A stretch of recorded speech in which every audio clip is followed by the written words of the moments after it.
She wasn't lying. Really did start. All right. I would say let's continue that conversation we were having prior to this, but I think we'll move it past and we'll save that for Twitter. Let's see. Everyone's filing in here. All right. Welcome, everybody. And while people kind of join, I was holding this in my pocket rather than sharing with you, but I'm sure I'm going to drop this in the chat. Where's my chat? There's my chat. Some of you, as you're coming in, you might have seen this photo that we put out there. And if you didn't, here you go. Put in the chat there. So there's this photo we created of these two. And there was a comment that I saw as I was reading the comments of people when they're seeing this photo, what they're saying. And there's one comment that I just thought was so funny that I had to call out here. It says, why does this just look like a normal picture for Nick? Yeah. It's because I honestly had the same feeling. Go ahead, Taylor. Well, it's minimal neck. There's a beard, and it's like, so it fits very nice, you know?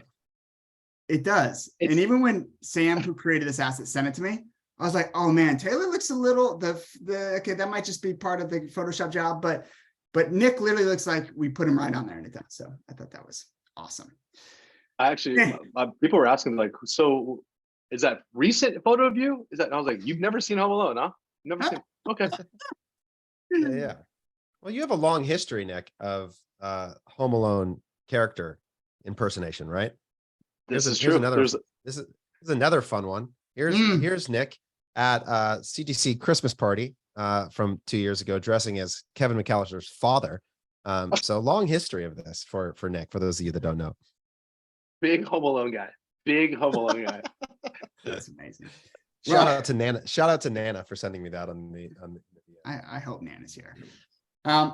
Okay, well, obviously there's some history here between these two. And I wanted to highlight that because more so to say that when we're talking about Black Friday, Cyber Monday, as we are all here today to do that, 1 week away, 8 days away, whatever it might be, these two have been through many of these together, whether it's individually or together back in the CTC day. So I think what 7, 8 years probably now going on that the two of you have been through this in a meaningful way in this space. So that's, look, millions of dollars spent across multiple platforms, many, many years of knowledge here. And I think they'll both agree, and I'm sure we'll hear this today, that every year is going to look different, right? There are things we can pull from it and into it, but every year as we get towards this time, there are different things that we're looking at to build on. How do we get the most? How do we maximize this time, right? And that's why I thought that bringing these two together here for all of you is actually an incredible, unique experience for us to be able to witness. So we want to make it Q&A because, again, everyone has different needs and different things that they're probably dealing with, but we can all benefit from, right? So, and it's going to look different across the board. We know that. So the one other unique thing about today is that normally what we're doing right here is just for our admission members, right? We do this a couple of times a month where we come together and it's smaller groups, so we're gonna be a bit more interactive. This one we wanted to open up. So by bringing on Nick here too, we said, let's bring on someone outside of this that knows this community, that knows us. But let's bring more people into this. Let's share more together. So we are welcoming a lot of different people here today. So I want to call that out. I see a lot of new names here. I see a lot of members here. So that's awesome. First of all, thank you for showing up and spending this time with us. The first thing I will say as we kind of get started is in the right, I always have to do this bottom right corner because we're on Zoom. There's a little box in the chat. So it says it defaults, I think, to hosts and panelists. Click that right now and click everyone. Because if you don't do that, it's just going to be me, Nick, and Taylor seeing it, and we're going to miss it. So right now, if everyone can go in and do that little drop down and click everyone. To test it out, to kind of get the chat going. I think, I was trying to think what would be useful. I think it would be useful for all of us here to kind of get a better sense of who is here, right? So if you're here, tell us, are you an agency owner? Are you a brand founder? Are you a marketer? Are you a freelance marketer? What are you? Maybe drop in the chat so we get a sense of who is kind of out there. What are you looking for? What are you doing? But again, we're stoked you are here. And Nick, you're still good. You're still good on that commitment, right? It was $5K. You said you would spend on attendees brands. It was $5, but there's a couple of zeros in the back of it. But shoot. Look, I'll support. Okay. All right. You're scaling. Drop your brand in there. Yeah. Well, Man, give him an ad link, drop him an ad link and he's in. I like that. Hey, I'm keeping tabs here, Nick. I'll throw some stuff under Taylor under the bus here too, because if we're gonna do that. It's been a long time coming. Like I have to call, like, CTC was a platform, massive platform for us to kind of get going into it. And I remember when admission was beginning to start, now like the time and effort and the amount of resources put into this has been huge for me, for my team, consistently for my team. And like, I think the value is pretty ridiculous, which is why, like, as soon as TH and you hit up, we're like, well, we have to do this. Of course. I think now more than ever, what is it, November 17th, in a weird year, very interesting year outlook, you guys having status kind of getting to a really unique position with the insights. This is what I believe agencies have to do. If you have insights or a perspective into certain things, you have to share it. Like, you really, it's an obligation that you have to continue to share. And I think doing things like this is super, super important. That's awesome, man. It's interesting. I think because admission, or whether it's Geek Out, Nick, what you guys have done, like, I feel like there's this similar premise. There's an aggregation of information, and you do that in the form of bringing together groups of incredible humans to share their stories and experiences. It builds sort of a compile of sort of anecdotal storytelling and experience and lots of data too into an incredible aggregate fashion. And that's the value proposition, right? And the same thing for an agency. Sure. You mentioned Status for us, it's actual data, but that is, when you hire an agency, you're looking to benefit from everything they've ever experienced, right? Like, that's the value proposition. And so I think these moments is when we can sort of share that in a way that's like, okay, hey, here's our institutional knowledge that you can deploy on your individual benefit. So it's two different approaches. Admission's another one, but they all sort of go after the same value proposition. 100% time collapsing. That's right. Love it. Okay, so there's two chats. I'm looking at this. Q&A, which where a lot of people are responding with. That's totally good. That's what we're going to use for questions. So start filling that up with questions right now. We're going to use this full hour. We're going to get to as many of these as possible. I'm just going to let these two kind of go at it, but drop your questions for them to get answered in the Q&A section. If you want to agree with something or call someone out, use the other chat. That's fine. But the Q&A section is where I want you guys going right now. Yes, we're recording, because I know that always gets asked. So if you have to leave, we are recording. If you're a member of admission, obviously you're going to get this right after, and it'll be in your portal. You can see it whenever you want. If you're not a member of admission, that's okay as well. We will send you the recording. It'll be a limited time that it's going to be available to watch, but you will get it as well. Lastly, which I'm going to come back to, but we obviously wouldn't be marketers if we didn't say this. I've got these two to agree to something pretty rad that we are going to give away at the end of this. So if you stay to the end, we will be pulling something out that you have the opportunity to win, as it involves both of them. So I'll tease that now. We'll come back to it, because that's what we do. But we are super stoked you're here. And if you don't know these two, for someone, whatever weird reason, Nick, as we kind of alluded to here, is the co-founder and partner at Structure Social, which is another agency that works with D2C brands in a lot of different ways. Constant Creative and Geek Out Live Events. Taylor is the co-founder and CEO of Admission and Common Thread Collective. So, Nick, as we get started, as I start pulling some questions, I just called out Geek Out Events. We're talking about it. Any upcoming events that these people, lovely people here, should know about? Anything that you want to call out? I think the earliest one, we just finished Nashville, which was pretty cool. I think I don't know if you've ever been to Nashville. Nashville is an incredible place. Just like the pure ambiance, energy is wild. We're going to do San Diego in February. So anybody on the admission side, I'll definitely honor. Taylor should stop by maybe for a little bit. I'm trying to get Andrew down there, try to get the OG back there. Get the whole so if you guys crew want to together, yeah. I think so. I think we even pull Vince if he has to step on out stage. there. On stage. Oh my God, I'd pay money to watch this. Oh my God. Yes. A lot of vape pen consumption if that happened. Could be quick, but I'm excited. Like, I think it's information sharing. It's conversations around what's happening, and it's relevant. Like, we just pull crazy people in that talk about what's happening now, that provides discussion. Like, that's the most important. What's already happening now in the QA is perspectives, discussion, and collaboration. Done. Hard stop. That's awesome, man. I'm going to come down to San Diego for that. I'm going to come see you. And I would love to even buy or get something cool for our mission members to get interest, who are interested in that, to get down there. So let's do a small community. Let's do it. That's right. All right, let's jump into it. I see some stuff coming through, which I love here. So I'm just going to kind of roll through these as I can. I'll call them out. You two go with it. How do you guys feel about Black Friday becoming a month-long event versus a one-day frenzy? Hasn't it always been? Yeah, that's so funny. That was my initial reaction too. It was like, what do you mean? What changed?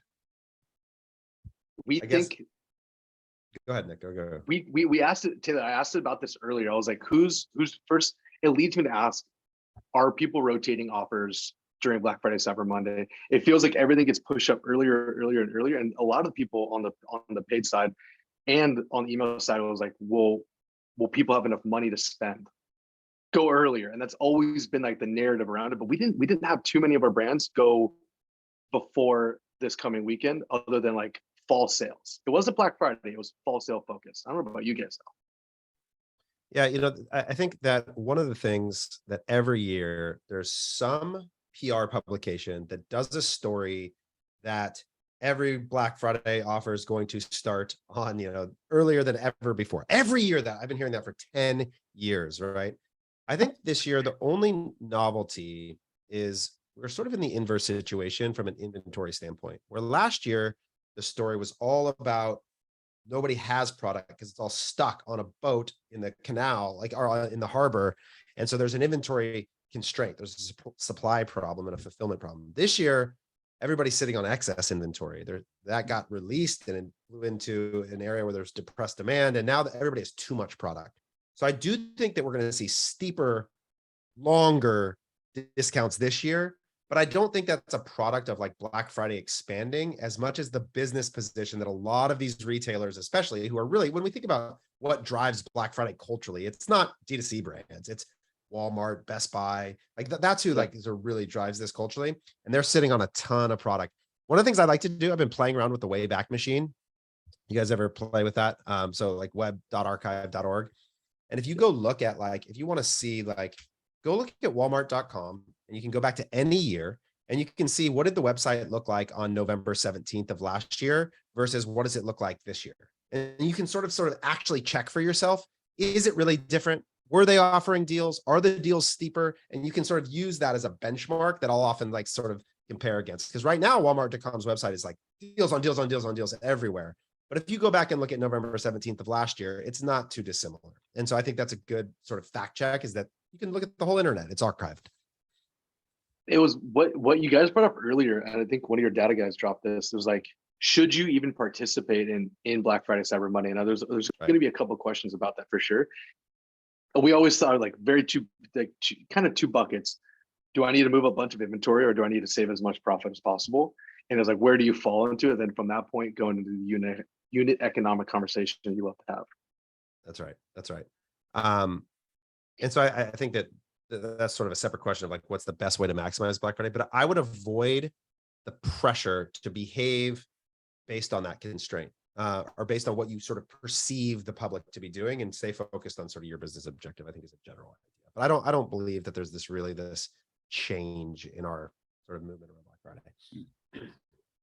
Cool. It might feel that way because of our ecosystem. We're super insulated with everything that goes on. If you're in Twitter or if you're online, you're like, holy crap, 17th, I'm late. That's right. That's a good point.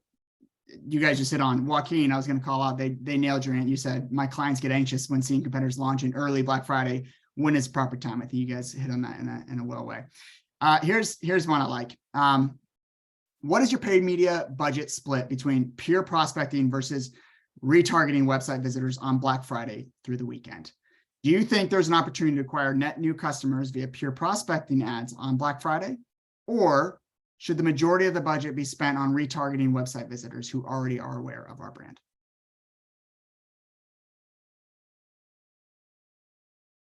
The answer is both. These kinds of questions can get challenging because they're so brand specific. But what I'll say is that here's the data that I know. Black Friday, Cyber Monday is actually the most efficient net new customer acquisition period of the entire year. It's counterintuitive. Now, we sort of get convoluted when we draw a distinction between net new customers and website visitors. You can have a website visitor that is being remarketed that is still a net new customer. And I would always go after them first. Go get all of those for sure. You're going to acquire them more efficiently. But that's not going to be enough to get as much volume as you possibly can. So if you can prospect and you can do it profitably, get all of them. You just have to know your thresholds. And I think it's different for everybody, but this is a really good new customer acquisition time for sure. I think what I fully agree with this. It's also how much budget can I get through? And there's two different perspectives. You're an agency versus a brand owner. Like agency most oftentimes are incentivized to spend as much as possible, irregardless of how much customers they're acquiring, unless they're tied and held to a new customer acquisition cost. And there's a lot of brands going, look, do not spend if it's too lopsided, which respect. I completely agree. I think that's the right way of approaching this. People have to have that conversation. If you haven't, 17th, let's pop that off real quick. But if you think about how much budget can you get through effectively on remarketing or reengagement that have not bought before, which it's hard. It's hard to look at the structure overall. I used to think, and I used to die in a cell. I'm going to go 75% remarketing. I'm going to turn that on that Thursday night so that it kind of continues to kind of roll into the next day. And I've kind of reeled in my craziness over the years because A, Facebook isn't how it used to be. And B, I still really consider the day of very magical. Like you have to just see what it's going to deliver for you. So we might not want those splits, but one thing that's been proven for all the consistent years, you still have to have the budgets high enough to get through it. Even if you're running cost caps, even if you're running anything else, the budgets aren't high enough. It definitely doesn't accelerate into things. Yeah, here's some like a little data that we sort of, I think is really interesting. So this is a chart of the sum of the total value of all your customers, okay, new customers acquired. So the cohort value by period of the year.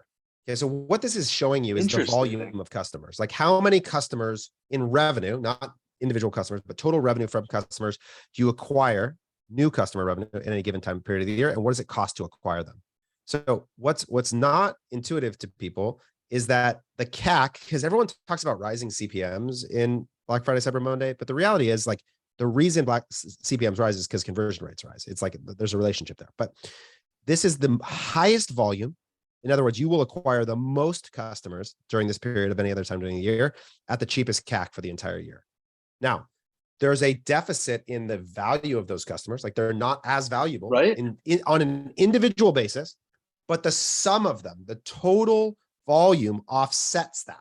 And so that's what I think we have to think about. This is not a game for future revenue. Black Friday is about getting to the black today. It's about profit realization now. And you can do that at a volume in this moment better than any other period of the year. T, would you argue that it's just around purely major moments, not necessarily Black Friday, any Valentine's Day, Mother's Day, other major hallmark moments, this thought process still applies? Or is there, because of this day, this time, these deep of offers, different? Well, this is the best. This is a culturally ingrained shopping moment that exceeds any other, right? The others there are other strong ones. Valentine's Day, depending on the brand, is a strong one. Father's Day, Mother's Day are strong ones, right? Like back to school can be a strong one, but those don't apply to all brands in the same way.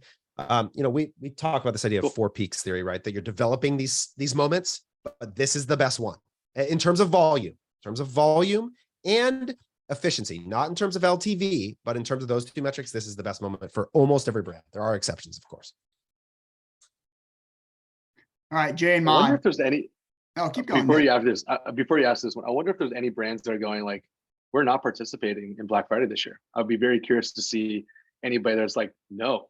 And if you care to go into like justification, I'd love to see that. So sorry to cut you off on that, brother. No, please. If there is, I'd love to hear it. I mean, if you're here and you're already stating that, then that's interesting. But let us know. I think there's that is a narrative. All right, Jay and Mod, they say, will you do different promotions for existing / past customers versus new customers? Is that something you consider? Ooh. Okay, we've had this discussion. So there's 2 brands specifically that we went really deep into this conversation.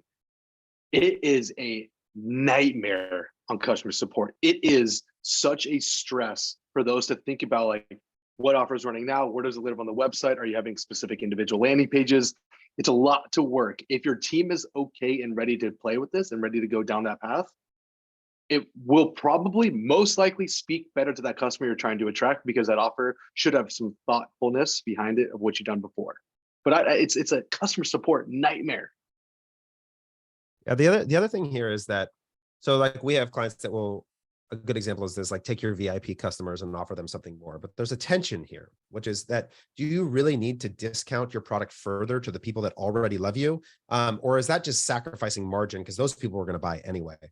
Now, what I have seen people do is, like Born Primitive does a good job of this, is VIP members get 2-hour early access to the sale. So it's the same offer, but VIP members get early access to it, and they have product that sells out. So there is like a hook there that's like, come get the best stuff before it's gone. You, our members, get exclusive access. I think when you start segmenting Love that. offers up by people group, you do run into potential degradation of their value, actually. So you just got to do the math. If I offer an additional 10% off this group, how much would conversion rate have to increase in order to offset that additional decrease? And sometimes it works, sometimes it doesn't, but I don't know that it's always necessary. It wouldn't be the first thing that if I like, I'm curious of what I would do for the offers, that wouldn't be my go-to. It would be like if I need something different that I really want to go for, this probably wouldn't be my top offer. Now, what I do like though, like if you're a brand, let's say you have some SKUs that aren't your best sellers and you want to take, so I'll use Bamboo Words just so I can speak about the specific SKUs. Cactus Concentrate is our best selling product. And let's say I take our tea grain moisturizer and I go, everybody who's ever bought a Cactus Concentrate, I want to try and cross-sell them into a different product that may expand their LTV.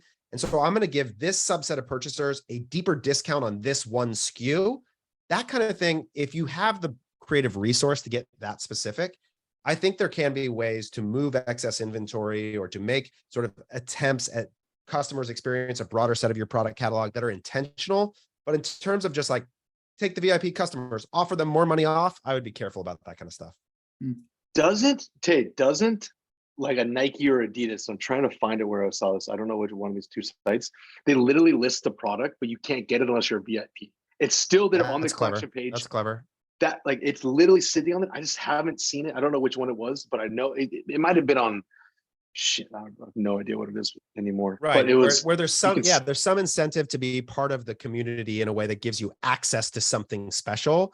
I like that a lot more than giving them more off. Like, you don't need to discount your product deeper for your best customers. They're part of the brand. So I do like giving them gift with purchase. Like that's a thing that I've seen brands do, is like, if you, again, especially in this moment with excess inventory, VIP customers get a special gift with purchase. Okay, cool. You're not decreasing the value of the thing that you're selling to them. I think that can be clever. So you just got to be thoughtful about it. That's a great question. Super great question. I'm going to come back to that just because there's another question. I want to stick on the offer front. That there's a question here from Matt. In terms of Black Friday, Cyber Monday promo incentives, what do you typically see converting better? Discounts versus free products included? We kind of scratched on this, but anything else you guys want to say around that? Obviously brand contingent, but. So right now we have 38 brands that we know for a fact what their offers are going to be. There's still a couple that are like in the mix. 22 of them are discounts. Interesting. Just straight up simple discounts, straight up, no changes, no updates. That is, so off of that small amount of information that we have there, I think the easiest to understand and the easiest to convert is where we're trying to default. And a lot of the encouragement we give everybody was, look, macro environment, whatever the frustrations is, be mindful of where, like, America is America. We love credit. We love buying on credit. And there's a lot of people that are probably still keeping and holding on to jobs until December 31st. Like, let's be a little bit pessimistic in the sense. They're probably going to just want as easiest to understand offer. And then let's say, what does January Valentine's Day look like? It'd be very interesting to have this conversation or another webinar right after Q4 ends. And then we come into Jan Feb. I think we'll be okay coming into this one overall if I had to make a bet, but after this, I don't know. Yeah, I think there is a real novelty to this macro moment, which is that there are brands that are like, they're at survival mode. And so a lot of times there's this sort of like privileged conversation around like, if you could choose any of the best customers, which ones would you choose? And that is not the moment that most people are in. This is like, I need revenue or I'm in trouble. I have too much on my inventory on my balance sheet. If I can't turn it back into a cash, I'm in trouble because there's no capital available to me. And so for a lot of people, this question is like, I will go as deep as I need to move this product. And so you're going to see, I think, deeper discounts this year than most of the years preceding it, but you have to decide where you are as a business, and you've got to decide, how is the market going to impact my product, and am I in that position or not? And then how do I want to relate to it? Taylor, Okay, call out your job. Go ahead, Nick. Before you go, I want to show, so this is what Adidas is doing now. So it's not the same exact structure, but the way, I don't even know how they're able to do this, but let me see if I can share my screen real quick. Cool.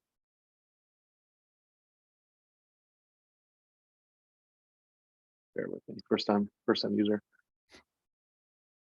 39 for members, 114 for members. So like, this is interesting. Like to see how they can go through this. Yeah. I've seen where it's like grayed out or it's opaque and you can't touch it. But this is something that I don't even know. I'm sure they have like some sort of custom solution, but that seems cool. Yeah, the membership pricing, I think you're going to see more and more of this in the future too. This is, again, it's all just value extraction, right? They're figuring out like, okay, because what's their membership cost? Do you know what it is, Nick? Like, is it, I don't. how much I'm gonna is find it a it though. year to be a member? Yeah, because because I think it's Club. yeah, so it's just interesting, right? Like, these are all different ways to think about how to increase the value of your customer. And if you can get a member, the idea is if they can get prices with you then going forward that are better than anywhere else, now you've made a real impact on their LTV. And so like, that's going to be a thing that we're seeing more and more of. You know, you have Jeremy, of course, at Italic sort of leading the way on the D2C side. That was like the first big member thing. I think the Undies, was it, that switched to membership? Like, there's a lot of that's happening. But I don't know. They even have yours of like Black Friday first access, Black Friday members first access up to 70% off. They even have that structure too. Yeah. Yeah. It's smart. I mean, like, you want to give people a reason to distinguish their experience with you versus everybody else. And membership has the power to do that. It can be a bit of a Ponzi scheme for the user, though. You just got to really be clear for yourself as a customer. Is this something that actually generates value for me to pay to be able to shop at a discounted price? Like, it can get a little sketchy. Let me tell you how we're doing it. I'll speak selfishly. How we're doing it for admission. Obviously, we're here with members of our community. As we've talked about this similar idea, what do we do for members at this time of the year that's going to be most valuable? And what we've heard from so many of you is, now as we get through Black Friday, it's like, how do we plan for next year? We're coming off this kind of tumultuous year. Everyone has different experiences. How do we actually get into the next year in a better way, so we're not stuck with excess inventory, all the different things we may have experienced? And so one thing that we're actually doing, so we haven't told our members yet this, so hey, for everyone who's here, check this out. For December, we're like, how do we give more? For being a member of admission, how do you get more to be rewarded for staying here? Like, how do we use this moment to do that? And so what we kind of came up with is, okay, let's make a theme around 2023, right? If you're here, if that's the focus, if that's what everyone needs more help on, what do we have at our disposal to give them uniquely, because they've been a part of this membership? They're here and they're paying. And so stat lists is one piece that we use as a data tool to use in our own forecasting, different ways for your businesses. So we said, hey, we have a few things. One, we've got this enterprise scaling guide. I don't know how many of you guys have seen that out there, but we sell it for $1,000. This is the most comprehensive thing. That part of that is talking about growth mapping and forecasting and benchmarking, right? So we said that paired with stat lists, we show you in that how to use that. So if we gave all of our members that entire step-by-step guide, that's great. They get all the content anyways. But then we give them a month of stat lists, $500 right there, right off. Give them that. And then we give them the benchmarking tools and the growth map template. And then we do live small sessions with them that we actually build it with them, right? So you give them the things they need, and then you guide them to do it with them right there. And then you give them the tools like stat lists that they need to plug in and pull the stuff so that they can leave that as members. Now, $2,000+ they have to spend in other ways to do it, but they actually get it, and then apply it for their own business. So like, that's one way that makes sense for us, because we're obviously a training, teaching, support platform, right? Unlike Adidas, where it's a membership to get unique deals. But like, so anyone in here that might have a similar business, or if you're a member, you get that stuff coming, but now like, that's immense value, right? So if you're not a member of admission and you want to be, like, you can get in for that. Sign up here today and you get that stuff. Like, but that's a way that now our members will know that they get to be rewarded to stay. And then we can use that now as well, as we're talking to potential new members to get in. If you want access to that stuff now, you got to come in at this point, because that's a December thing. In January, we'll do something different. So why I say that, All right, what do we got next? Let's go next one. Sam, drop the link for that too, if people want to see that. All right, let's get kind of more specific into the buying side. Broad versus isn't- detailed targeting. yeah. Nate. This is Broad a versus Nick detailed targeting. Shack's. Yeah, come on. What's the latest Shack stack, Nick? What are we? Who are we targeting? What's the secret interest group that you are hitting these Dude, days? I wish I had anything cool to say on this because I'd be the first person to scream it from the top. Now we're the largest lookalike audience we can run, which is pretty much broad. That's as broad as it fucking gets. So we are as broad as it gets all day. One of our media buyers, Felix, he'll tell you that left and right. There's no adjustments. Even some of the people that are doing the most amount of media buying, they're only caring about the creative and only caring about the landing page experience. Yeah. I think I think one of the biggest mistakes that Facebook made was calling this broad. I think it confused so many people about what was happening with the targeting. Like if they had called it like creative directed audiences is what I would rebrand it to if I was Facebook, because when people hear broad, what they think you're doing is just shotgun blasting everybody. And that is not what is happening, right? Like by setting broad, you're allowing Facebook to deliver based on historical data of the pixel and then the signals about who's responding to the ads. And that's what you want. You actually want a creative data informed targeting. You want to figure out who is responding to the ads and then who is it that they should serve it to next. It's just so much better. So I think it's just a really poorly branded thing, but interest groups are dead. Like I don't have any trust in the idea that an interest group defines a specific set of parameters in a way that anybody could explain clearly. Or will want to, or will ever know. Right, exactly. Like who's in an interest group? What are Nick's interests on Facebook? That is a broad set of things that you would end up. I think it's literally like just Kylie Cosmetics, beard oil. Lululemon. Yeah, so much. Actually, can't do oil. No. Tattoos, aggressive tattoos. Yeah. Robot tattoos. It's so wild, dude. It doesn't make any sense. Literally doesn't. I know. All right, let's keep going. In general, what do you guys see as an average MER for brands between 5 million to 15 million in revenue for 2022? Used to be 20 to 22%, but now seeing 25 to 30% to grow. Thoughts? So we have a principle we call 4-quarter accounting. This idea that your revenue should be divided into 4 categories: 25% CAC, 25% OPEX, 25% cost of delivery, 25% profit. But what I'll tell you is like, I don't think you should be interested in being average. I think the better question is like, what are the great brands that are continuing to win regardless of inflated costs doing? And we have brands that are incredibly disciplined about holding a 10-to-1 MER that for years it drove us nuts because they were restricting their growth for a healthy pacing. But you know who the healthiest brands are right now? It's the ones that were disciplined to be able to handle increased margin destruction around CAC, inflation on their COGS, inflation on labor. They're alive right now because they didn't redline the growth. And so every era is going to demand a different process. But I think that the answer is like, what's the most efficiency that you can create while growing? And your product's going to determine that. I don't have any feedback on this because I think the way that Taylor approaches this is very logical. And there's sometimes where we do some very illogical things because we want to move very fast. And it's short-sighted for sure. I think there's conversations we've had with brands. There's brands that left us, brands that are coming in with really 2020, 2019 expectations. And you're like, look, I actually don't recommend that for you. It doesn't make sense. So I think there are conversations around that, but there are times where aggressive growth might be needed. And you kind of throw everything out the window and you just kind of push it as fast as you can. But I think those times are going to leave us. I think in 2023, the discipline, the numbers, the conversation is definitely different.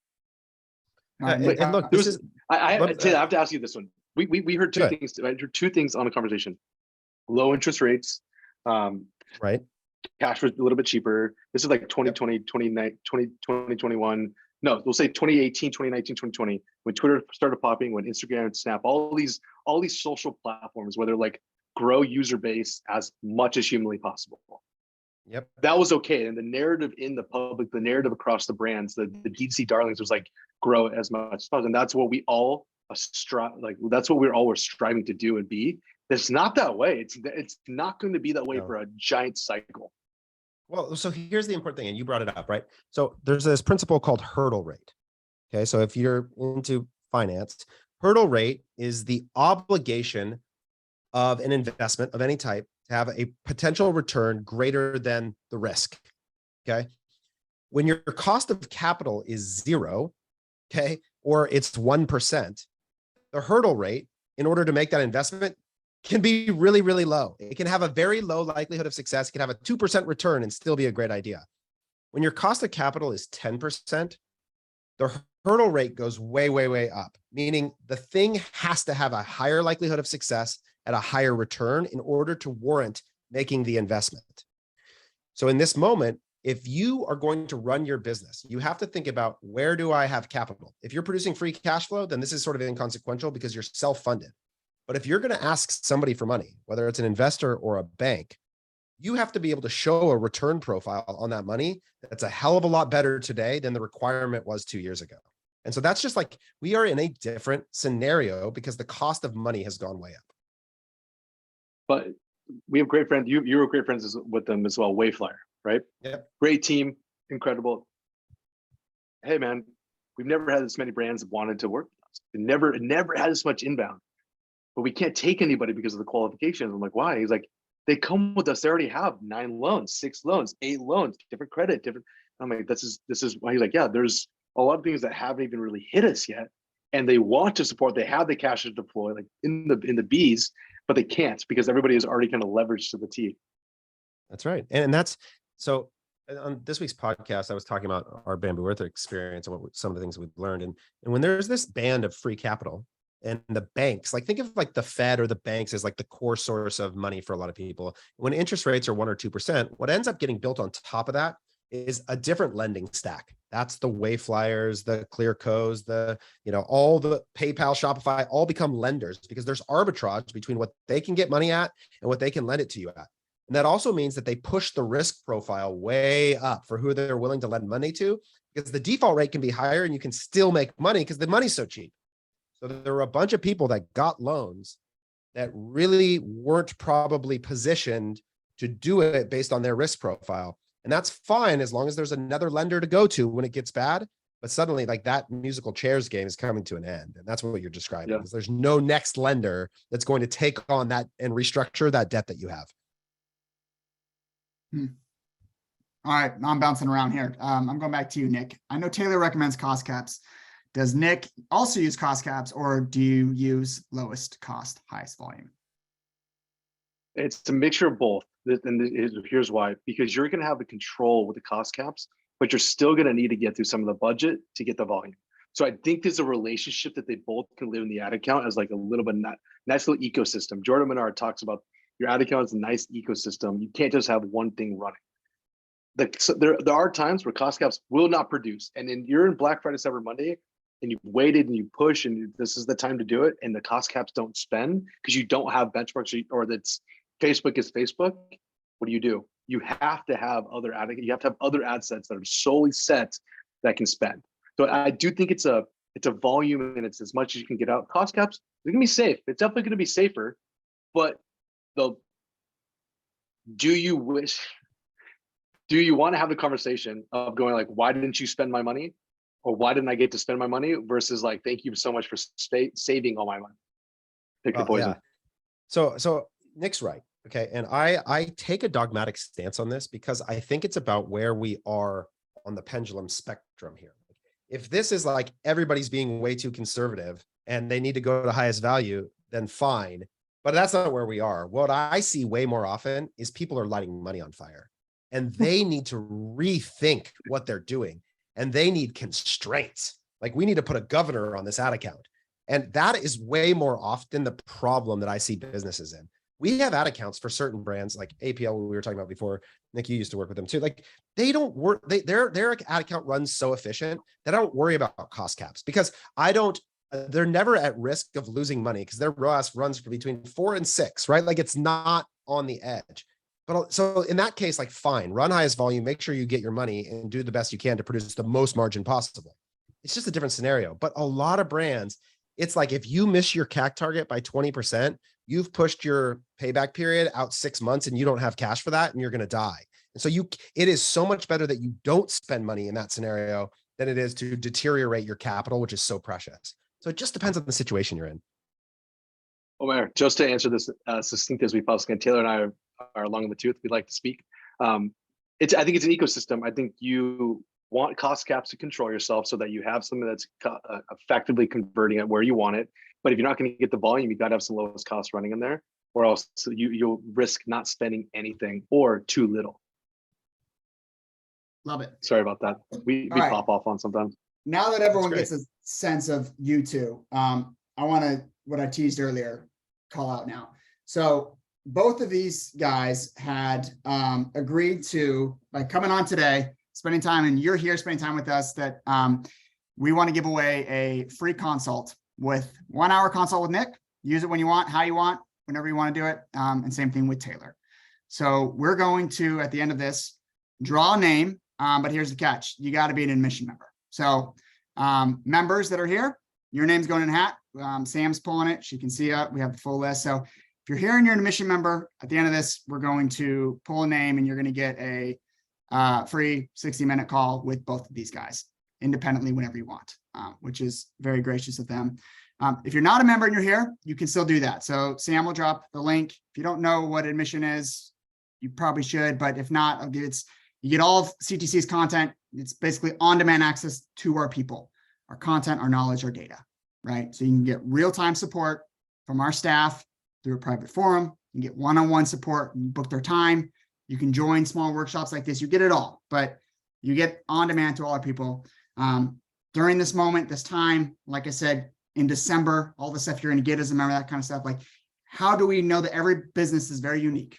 You have different questions, different needs at different times. So we created a mission for it to do just that, to help you solve that, to save you time and money so you can opt in and do the things that you need to do for your business, because it's not a one size fits all. So if you're not part of it, you can join the link, 30-day money back guarantee, of course. But if you are, and you're already here, at the end of this, we're going to pull a name and you're going to win that. All right. Questions, feel free to drop it in here. I want to go to Mario right now. Mario says, what's more profitable? Campaigns for lead gen and then sell them on SMS and email marketing, or direct sales? I think this is probably more of a general question versus the holiday, but I'd love to hear your thoughts, both of you. Dude. All right, I'll go. I don't think I've ever seen a lead gen for a conversion. I don't think I've seen anything back out unless there was one brand, Slick, and they ran a shit ton of tests to make this work. We had a second brand, Posh Peanut, which was the baby brand that has strong brand product.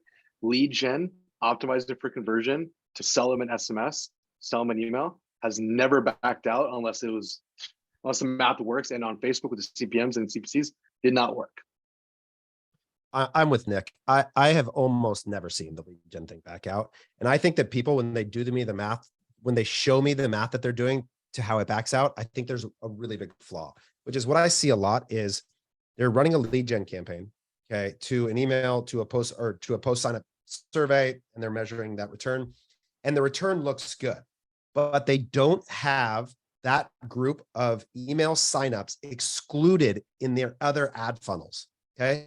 So a lot of times people exclude existing customers or they exclude website, but they don't have this signed up for an email, but not yet a customer excluded. And so they're actually double paying for impressions that are not being counted, or there could be Google impressions. There's because it's such a latent flow, there's likely multiple touch points in there that aren't being accounted for. So there's a question here about MTA that I think sort of eliminates this premise, but I would be very cautious with it unless, like, here's an example of when I have told people to run it.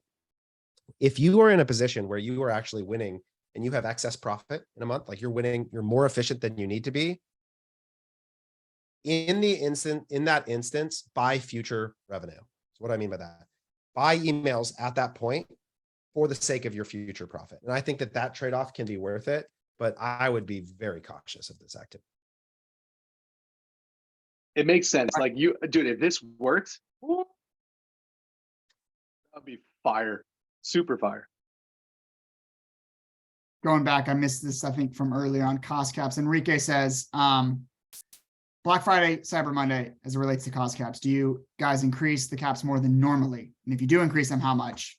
At about what budget? Obviously, this is brand specific again, but how do you think about cost caps during this moment? I think specifically on this moment was, first off, you probably don't have this or you wouldn't ask this question, but it's good to have it now. Can you look back during cost caps of other major moments that you had this year specifically and just be like, where was I getting any volume at? Where was it spending? Was it not spending? How many times did I have to increase that cost cap level? Where was that at? Those benchmarks would be where I would start at. If you don't have that, you might have to do some sort of like net of incremental differences where they're spending. You have one at 5, 10, 15, 20. But again, you're picking That's a favorite of yours. You love that. I do, because it realistically, if you're thinking I have a cost cap that's already working, I've been had conversions at $10. Had that. Well, traffic's a little more expensive. There's a lot of people in this moment. Why not already have the 15, 20, 25, 30, 30, whatever it is you want to play all the way up to? If it doesn't spend, guess what? The beauty of cost caps, Taylor, it doesn't spend if it doesn't work, right? Yeah, yeah. Boom. No, so my thing, there's probably a different distinction here between bid and cost caps too, which is cost caps should make the adjustment to the bid based on the increased ECR. So cost caps shouldn't suffer the way a bid cap might in this moment. So I think cost caps should be safer. Now, that said, one of the things that I like to do is I would build a campaign and I would have one on lowest volume, or sorry, highest volume, lowest cost, and I would have one on cost caps. I start the day. Okay. It's 10 a.m. My cost caps haven't spent as much as I want. I'm turning on the lowest cost to see what happens. Like, I'm not risking. So I have it ready to go. And it's important to remember that like budgets are prorated on a daily basis. If you launch a campaign at the middle of the day on $1,000, Facebook's only going to spend 500. So you got to really think about that on those days, but I'm going to have that backup plan in case my cost caps don't spend. If I have to get the volume, if I have to get it, again, if my inventory, I got to move it, then you need to be careful. You need to be careful because it could be possible that you get restricted and maybe you do open up your cost caps a few dollars. Like it just depends on what are you trying to accomplish this day, right? And you don't want to miss the moment. So I don't mind having some lowest cost fired up too. Sales post Black Friday, Cyber Monday tend to fall off a cliff. How can I stop Black Friday, Cyber Monday from just pulling sales forward? Or do I just need to accept it and prioritize efficiency? Gift framing. To me, it's like you have to, like, I think that brands do not do a good enough job of gift framing. Okay. So what do I mean by gift framing? You have to help me see your product as a great gift for somebody from December 1st to December 19th. Go look at every skincare brand on the internet right now. I was looking at this the other day because of Bamboo. And I was talking to the team about it. Like, go to Drunk Elephant, go to Goop, go to all the sites. It looks like it's freaking Christmas on the website right now. Like, they help you see that this is a great gift product, that it is great in stockings, that they show you they have a beautiful little box that it comes in, and you're going to feel great about giving someone that gift. Your job from December 1st to December 19th is to give someone a visual representation of why buying your brand is going to make them a great gift giver. Make them the hero in their own story. So help them see that with the product, and it'll make a big difference. I think another way you can get around this is if you just have product releases or product drops around these moments where you're not going to even put this in the future. You're not going to bring it back for quite a while, and they want to come in that moment and buy it at that day. That way, you're still purchasing, you're still going through, and Taylor's been saying this entire time. There's magic in the moment. You're going to get people that have been waiting a very long time to take advantage of some sort of offer, and they've, added to the cart. Like, my lady's adding tons of crap to the car. We have furniture left. I was like, I hope she doesn't act on all these things in her cart currently. I'm looking at Amazon, but it'll happen. I think it's sort of you have to expect this or accept this and know where are your moments. Like, maybe you aren't going to participate so heavily in January, February. And like, this is a merchandising problem. So merchandising, like this again, the act of coming up with how you're going to sell your product. Like, Harry's sells the same shit. This is the same thing that they sell in March. Okay. They don't sell a different product, but look what they did. They made the Harry's 2022 holiday shave and shower gift set for men. It's their same products merchandised a different way. This is how you solve it, right? Is that you have to take your story, your brand, and you have to tell it in a way that meets the moment, right? And so that is what you have to think about for your business. Now, it's probably too late to go create a custom package, but put that on the list for next year. But just make a picture that calls it something like that and put it on the damn website. Again, this is a merchandising question. It totally could be a page too. It totally could be the whole landing environment. That's right. That's right. Make it feel like it's for the moment. All right, 7 minutes left. 7 minutes left. If you haven't got into admission yet, what is holding you back? I didn't call the price. It's $347 a month. It's month to month. And like I said, you're getting over 2,000 plus stuff we're going to throw at you over the next couple of weeks. So if you're not a member yet, but in 7 minutes, we'll pull out some people that we'll pull out someone that's going to win. And it's a money back guarantee. So if you're not here, we'd love to see you. All right, Katia, newer member actually, as I say this, but I love this question as well. I think people will relate to this. Considering learning is required and there's higher competition, what do you generally recommend for a fledgling brand with very little ad history and selling products that are $20 to $30? Is it too late to start running evergreen ads in advance of Black Friday and then run Black Friday specific ads? What do you recommend? Or do you recommend just running Black Friday ads? What do you do if you're Katia? How much organic traffic do you have, Katia? Like, how big is your do you have a remarketing audience to work off of, or are we like at straight cold start zero? Can you clarify that question for me?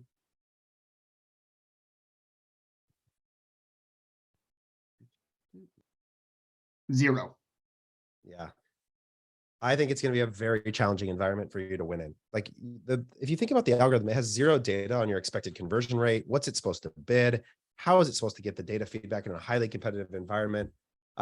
We launched a brand. Nick, this was back when Nick was with us too. Like, remember when we launched opening day supply, Nick, on Black Friday? This was awesome. This was awesome. Yeah, it was a bloodbath. I remember Taylor going like this. Just stressed out. We tried to launch a brand, literally launched it on Black Friday, and it was a horrible idea that I would never do again. It's just like you're entering the most competitive ad environment with zero data history, zero remarketing audiences, nothing. It's very challenging. So unless you have something that's really clever and a great gift, I would be careful. That's my thought. But we were stoked. We were stoked. We were like, dude, we're like, yeah, let's go, bro. We got this. And then we're like, wait, what's turn that happening? off? Why is nobody buying? Turn this off? Yeah, Michelle. Shout out to Michelle. You're a legend. Yeah. So I think it's hard, Katia. I would be careful unless you really have a great gift, unless it's like really just, this is perfect for holiday. Grant, I'm gonna call one question. Daniel Ocon. Sorry, I pushed that. Great question. As you're looking at scaling day over day during Black Friday, Cyber Monday, how are you looking at scaling accounts? What is the North Star, AMR, on platform data, et cetera? I know it depends, but sometimes we're working through it. Something we're working through for our brands. Obviously, Alan poured out a legend of an answer.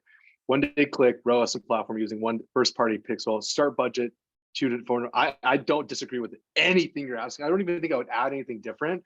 The test with reach campaign, I love this. I think I probably wouldn't test reach. I'd probably test engagement on our best evergreen ads. And here's a theory that we're playing with right now based on what we had earlier in the year. Better performing ads are ones that do not have Black Friday, Cyber Monday offer on it. It's a pleasant surprise. The ad's been running for quite a while. There's already engagement on it. Those are the ones that are not going to get turned off. And people always talk about, do I put the ads that have worked, do I put new ads that I'm launching in the existing ad set, or do I make their own? Both. You do both, because you could get more engagement into that ad set, into that specific campaign. You're going to end up turning off the Black Friday, Cyber Monday ads, right? Some people leave it on. I don't know who those people are. How dare you? But in that meantime, you're getting a bunch of conversions into this ad set, a bunch of conversions into the campaign. What does Facebook want? Conversions in a period of time. And you'll see that continue to perform better. So I do think optimizing for an engagement or another thing where you have the chance of letting it continue to run or live is better than just reach on Black Friday, Cyber Monday assets. Run it on evergreen. Taylor, thoughts on this? Come on. So go down the Nick's, go down. wait, no. Do you remember this? Nick's interview when he came to my office to interview for the job at CTC, okay, he showed me, this was back, I don't know, Nick, what, 2017 or whatever it was, like a long time ago. And you showed me how to dupe an ad. This was back before you could dupe ads, copying the ad ID to keep the engagement in it, and how you would run $5 engagement posts to the existing ID to drive up engagement. And it was like, oh, I'd never seen this before. I thought it was so cool. And so that's part of why we hired you. Like, you had this novel idea. Now I would say that that's like not a thing I would do at all. But regardless, like, okay, fine, whatever. Try your stuff. If you like it, cool. My interest is more the question about like, how do we scale the ad account? What's the North Star metric? That's more my world. And what I would say is like, that's a business objective question. What is the business attempting to accomplish? If you're attempting to produce, we call it the hierarchy of metrics, right? So the question is, what's at the top of the pyramid? Is your job as a partner to produce profit? Is it to produce new customers? Is it to produce revenue, top line revenue growth? What is your job? Then that will lead you to the indicator of growth. AMER is a metric we love because most of the time our job is profitable new customer acquisition. And the reason CPA is a bad metric is because a CPA without an AOV tells you nothing. And an AMER is just simply like new customer ROAS on your total media spend that ensures new customer profitability. And so that's generally, in most cases where customers are trying to profitably acquire new customers, using AMER with an understanding of your gross margin will help you protect that. But you have to know your own business objective to answer that question. Beautiful. All right, one more, and then we are going to pick a couple winners here. Still got a minute to sign up if you don't see these guys coming through. Let's see. Let's go with, if you guys see one, call it out. But I'm going to look, Felix just came through here. He said, if you choose between 25% off and BOGO, which one would you rather use for a brand that was typically selling 2 items anyways? That's an interesting. There's a very simple answer to this. And the answer is your product margin greater or less than 25%? Okay. Because a BOGO, you're giving away the product. What is the cost of the product compared to the discount rate on it? And that's going to determine the value. From a customer standpoint, the simpler offer, the discount, I think will work better. But from a brand perspective, you don't do BOGO if you have bad gross margin. Like, it'll just be way too big of a total discount. You'll give away too much money. If you have really cheap product, you have really high margin, BOGO is great because you're now giving high perceived value, low total business cost. So this is a question of like your unit economics for me. Nothing smarter to say. Clip Awesome. that. Clip that. We are right here at time, so this is a great way to cut it. Sam, you're in the chat. Let's do something. I'm thinking about this. Spread it out. Let's go 2 people. So we're gonna go. Let's go first one with roll the dice or whatever you're gonna do over there to pick. Let's pick someone who's an active member, who's a member, either just signed up or an active member for Taylor. We're gonna give Taylor away first. Sam, go ahead and drop the name of he or she as you pick that name. And then we're going to do Nick next. So if you just signed up or if you're with us already, again, you get an hour with this individual. We'll reach out after this and set that up. But that being said, I want to just thank everyone for showing up today. I know it's a crazy moment. I hope you extracted some stuff from these 2. As more questions come up, members, this is why you have admission. Get the support, bring it to us. We're here for you. We want to hear about it. But regardless of how you came here today, we're stoked. We wish you the best of it. And then Nick and Taylor, appreciate you guys both so much for spending this time with Grant, us. there was one question though that I don't know that we got to answer that was really important. Where Okay. did it go? It was if we were each to play each other's sport, who would have I did more see that. who would have more success? Nick as a baseball player or Taylor as a goalie? So Nick, what do you think? So I will only answer based on my current athleticism right now. I am fit. I am in it right now. Deep squats are strong. Deadlift is strong. Flexibility is at all-time high. I think let's go penalty shootout plus wiffle ball home run derby, and we record it and we'll put something on the line for the people. What do you think? I think this is exactly what we should do, and it has to be something great. I think it would be. Here's the one thing. I think if I win, Taylor has to get a tattoo visible. Ooh, visible tattoo? No, it could be hidden. It could be hidden. I think that's success. Yeah. I actually have to ask somebody else for that permission to do that. That's not me to make the decision, but it would be Yeah, we'll have to do Yeah, we'll something. find something out. Sorry, Grant. Sorry to disrupt, but that was a fun. I agree with Reed. He said Grant wins both. I think Reed is always been a really smart guy and just came here to prove it. So appreciate you, man. All right, Sam, I'm trying to keep up with this. Grant sends me both. Yeah, right now he does. All right. Black Friday's a week away. This is what a time, but wishing you guys all the best. Nick, you are gonna go with trying to see Sam in chat.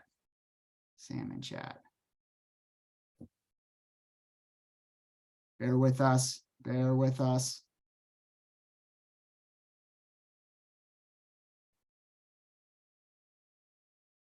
All right.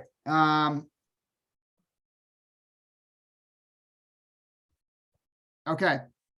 She's texting. Okay, she's hitting me well. Okay, so Enrique for Taylor. Enrique, you get a one-on-one with Taylor. I don't have the last name here. Sam, help me out with that. And Nick, you've got Oscar at weclickgroup.com. Let's go, Oscar. Vamos, Oscar Guerrero. All right, there you are, buddy. And Right, cool. if you guys want to do a group call, if the four of us want to do a group call, I'm down for that too, Nick. So let me know if we can do that as well. All right, cool. We'll coordinate with you both offline, Enrique and Oscar. Appreciate everyone showing up. Nick and Taylor, again, thank you guys for this. It's awesome. We got to do it again. Hey, Nick. Love you, man. Yeah, brother. Thanks, boss. Miss you, man. See you, buddy. Bye.